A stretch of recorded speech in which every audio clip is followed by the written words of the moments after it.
The opening scene plunges the audience straight into Clara Bennett's world of betrayal and heartbreak, set against the cold glamour of a sleek, modern penthouse.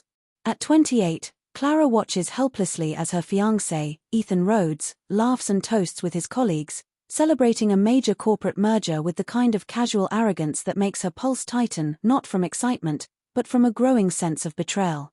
Her phone buzzes repeatedly, ignored, and curiosity drives her to Ethan's laptop, where she uncovers the devastating truth, a private message revealing a secret relationship with his business partner, Vanessa Clark.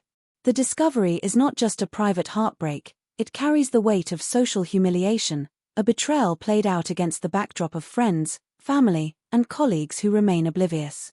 Clara's emotions are a tempest, silent tears pricking her eyes, fists clenching, every instinct screaming both hurt and fury, but she masks the immediate turmoil with a keen, calculating observation of Ethan's careless celebration, noting every smug smile and careless gesture. As the shock begins to settle, a dark resolve takes root. Under her breath, she swears, "He'll regret ever crossing me," a whisper that signals the start of a meticulously planned revenge arc visually. The scene juxtaposes high-class opulence, gleaming floors, floor-to-ceiling windows, soft golden lighting reflecting off crystal glasses, with intimate, tightly framed close-ups capturing Clara's inner turmoil, the quiver of her lips, the tightening of her jaw, and the storm behind her composed exterior. The tension, heartbreak, and simmering anger immediately establish both emotional stakes and narrative propulsion, ensuring the audience is drawn deeply into her perspective from the very first moment. Clara Bennett's world is shaped by a past that forged both resilience and caution. Raised by a single mother, she learned early the importance of independence, loyalty, and strategic thinking, qualities that have propelled her into the upper echelons of the business world, yet also left her wary of trust.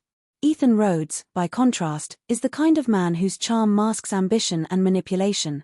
Accustomed to bending situations to his will, he has cultivated a life where people serve his goals, and betrayal is simply a tactic when expedient. Around Clara orbit the figures who both define and challenge her. Maya, her younger sister, pragmatic and protective, serves as both confidant and moral compass. Victor, her estranged father, a former lawyer who abandoned the family under circumstances Clara still puzzles over, embodies unresolved pain and complicated legacy. And Vanessa Clark, Ethan's corporate accomplice and secret lover, represents ruthless cunning and the immediate source of her humiliation. Despite the depth of her betrayal, Ethan not only defies her trust but jeopardizes her financial and social independence. Clara maintains a carefully controlled exterior, her anger simmering just beneath polished composure. The stakes are practical as well as emotional. Ethan's control over the company she once invested in threatens not only her career but her autonomy.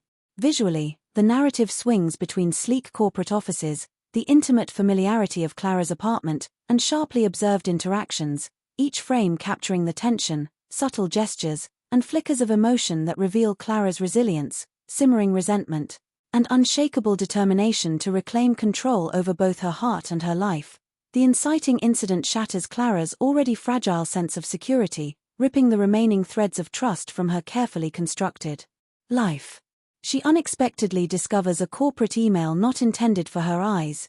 Ethan Rhodes is scheming to edge her family out of a critical investment deal, one she fought relentlessly to secure, turning her own hard work against her.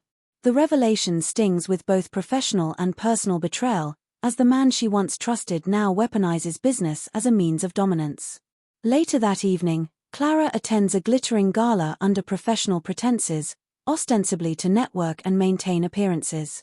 Across the room, Ethan flirts openly with Vanessa Clark, their body language casual, intimate, mocking in its display, while Clara's presence seems invisible to him. She forces herself into a composed smile, laughing politely at the right moments, concealing the storm of heartbreak, humiliation, and simmering rage brewing beneath the surface. In the privacy of her apartment later, she allows herself the clarity to formulate a plan. She will dismantle Ethan's empire piece by piece, starting subtly, ensuring he never suspects her initial involvement. Seeking guidance, she reaches out to Julian Hayes, a former mentor in the business world known for strategic brilliance. Julian agrees to discreetly advise her, offering insight and tactics without drawing attention.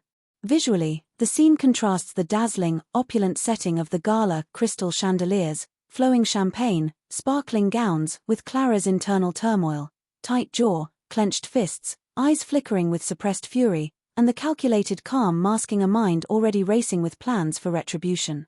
The audience feels both the allure of high society and the icy undercurrent of betrayal, setting the stage for Clara's transformation from wounded fiancé into a cunning strategist. As Clara steps into the dangerous terrain of calculated revenge, the tension in her life escalates sharply, blending professional cunning with personal turmoil. She begins executing subtle yet impactful moves, leaking carefully chosen business information, quietly forging alliances with Ethan's rivals, and generating media attention that destabilizes his corporate maneuverings. Each small disruption doesn't go unnoticed. Ethan begins sensing irregularities, his confidence shaken, paranoia creeping into his carefully maintained control, though he cannot pinpoint the source. Meanwhile, Clara grapples with a turbulent emotional landscape. Fleeting memories of intimacy with Ethan collide with the icy resolve she has cultivated, creating an internal friction that challenges her focus. Secondary pressures mount. Maya, her younger sister, voices concern over Clara's growing obsession, cautioning that revenge carries a heavy personal toll, while Vanessa, sharp and opportunistic, begins detecting Clara's maneuvers, attempting to manipulate the unfolding dynamics to her advantage. In response, Clara expands her world, carefully forming a new network of allies, both in the business sphere and within her personal life, fortifying her independence and strategic position. Visually, this phase juxtaposes the polished intensity of boardroom confrontations, late-night plotting sessions illuminated by the glow of laptop screens, and intimate, quiet moments where Clara wrestles with moral ambiguity, longing, and the thrill of reclaiming control, capturing the complex interplay between ambition, emotion, and strategy that defines her rising arc. The climax erupts in a high-stakes corporate gala, where Clara executes the culmination of her meticulous planning, a public, inescapable exposure of Ethan's manipulations. Every calculated leak, every alliance she has nurtured, converges to unravel the carefully curated facade of his empire. Investors recoil, contracts are suspended, and the stock value plummets, sending shockwaves through the room. Simultaneously, Vanessa's own duplicity is revealed, compounding Ethan's humiliation. Amid the chaos, an unexpected and vulnerable confession breaks through. Ethan admits, voice trembling, that he harbored genuine feelings for Clara all along, but his relentless ambition had blinded him to the consequences of his actions. In that instant, Clara confronts a moral crossroads. She could seize the opportunity to obliterate his career entirely, exacting revenge without restraint, or she could step back, allowing him to face the fallout she has exposed while preserving her own integrity. Choosing the latter, Clara asserts control without surrendering her humanity, reclaiming her power while leaving him to reckon with his failures. The emotional peak is palpable, triumph tinged with heartbreak, empowerment tempered by moral reflection, and a bittersweet acknowledgement that justice need not come at the cost of conscience. Visually, the scene is cinematic in its tension, sharp close-ups of stunned investors, slow-motion reactions of bystanders, Clara standing composed and resolute amid the flurry of shattered ambition, and Ethan's shocked, remorseful expression, a tableau of victory, loss, and ethical reckoning rendered in vivid, emotionally charged detail. In the resolution, Clara emerges from the wreckage of betrayal with renewed strength, having reclaimed both her professional and personal agency. Her investments, once jeopardized by Ethan's schemes, are secure, and her reputation stands untarnished, a testament to her intelligence, strategic foresight, and moral clarity. Ethan, though publicly exposed, is not utterly destroyed. Clara ensures that her revenge serves justice, not cruelty, allowing him to face the consequences of his actions without compromising her own integrity.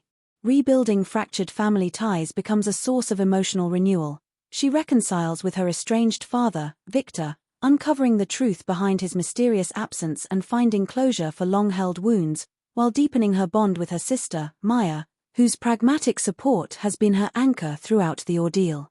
Professionally, Clara steps into a new chapter, founding a boutique investment firm dedicated to mentoring young women in business, combining her sharp acumen with a desire to empower others. Through this journey, she understands that revenge alone never heals the heart. True restoration comes from self-respect, autonomy, and emotional honesty. Visually, the story emphasizes bright, modern offices buzzing with purpose, warm and intimate home interactions filled with laughter and reassurance, and reflective moments at sunset where Clara contemplates her journey, quietly proud, empowered, and content in the knowledge that she has reclaimed her life on her own terms.